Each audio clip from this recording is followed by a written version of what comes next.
What is up guys, Greedy Knight here with the skill tier list for Charge Blade. I will only be discussing skills that benefit the weapon, ranking them on how useful they are for most builds. The tiering will be on an F to S scaling. F tier skills are the lowest priority skills and S tier skills are the highest priority skills. Let's dive on in. There is zero priority with these skills, but you won't see me complaining if these are on an armor piece or talisman. Counterstrike gives a good damage boost after you get yeeted by the monster, but if you are getting hit in a specific way just to gain damage, you are better off using Resentment. Wirebug Whisper is strictly if you cannot manage wirebugs. It's just a matter of practice and you won't need this skill. Destroyer, Punisher Draw, Crit Draw, and Quick Sheath are pretty bad for Charge Blade. I know there are similarities with Greatsword and Charge Blade, but there aren't enough of them to justify using these skills on our morphing weapon. Jump Master is only useful if you are planning on tanking a hit using Axe Hopper, but with the counter peak meta, this one is low on the priority list. Earplugs are straight garbage because every roar is a free counter peak super. These skills are designed for Charge Blade but are suboptimal in most cases. The main reason is because most of them are level 2 gems, so they are directly competing for slots with guard, attack, artillery, and other useful skills. These can move up if we get easier access to more skills in the future, but in this version of the game, this is where I believe they stand. Load Shells is the Monster Hunter GU version, not the world version, so at best it invalidates focus, but still isn't worth running in most cases.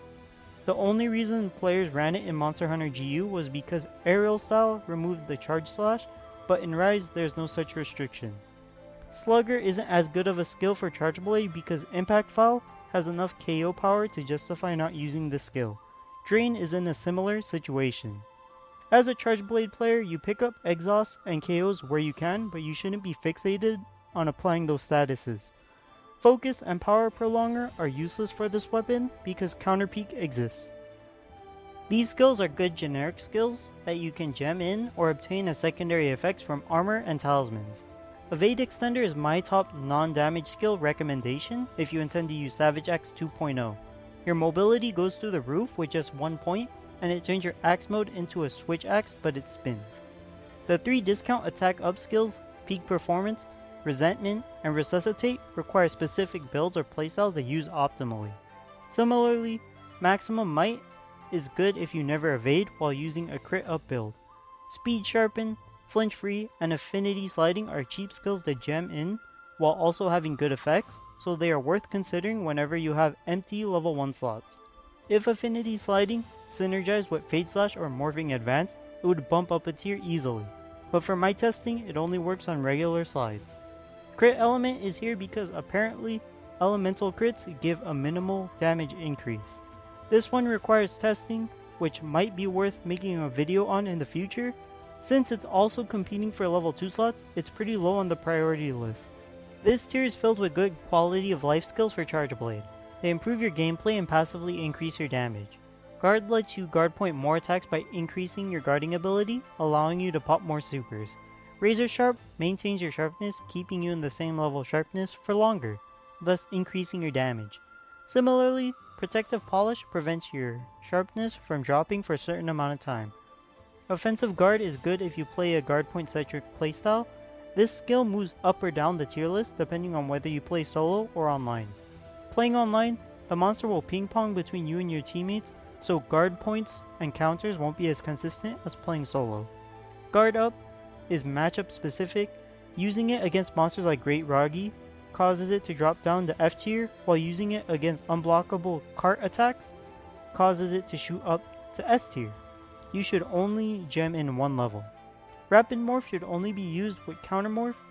It would be higher on the list if it gave a better damage buff, but as a quality of life skill, it makes Counter Morph play like a normal Morph Slash, while maintaining the better damage.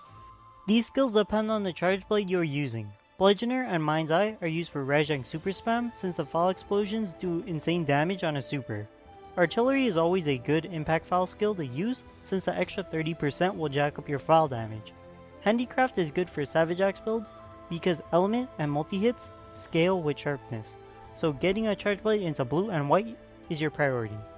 Element attack up skills are this low in this tier because they are easy to gem in.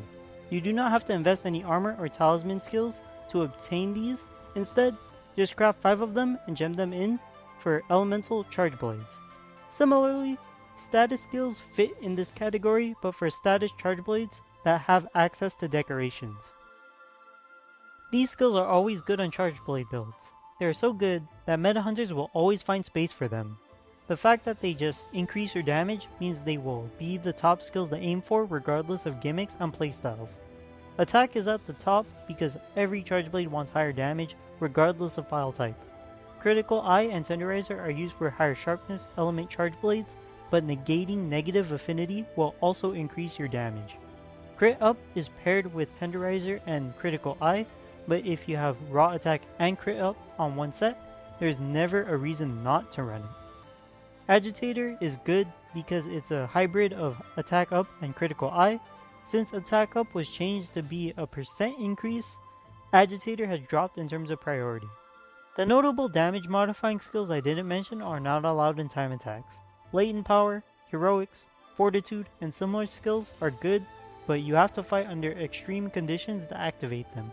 Also, I don't recommend building around these skills because they require some amount of team coordination. Any other skills I did not mention do not interact with Charge Blade in a meaningful manner.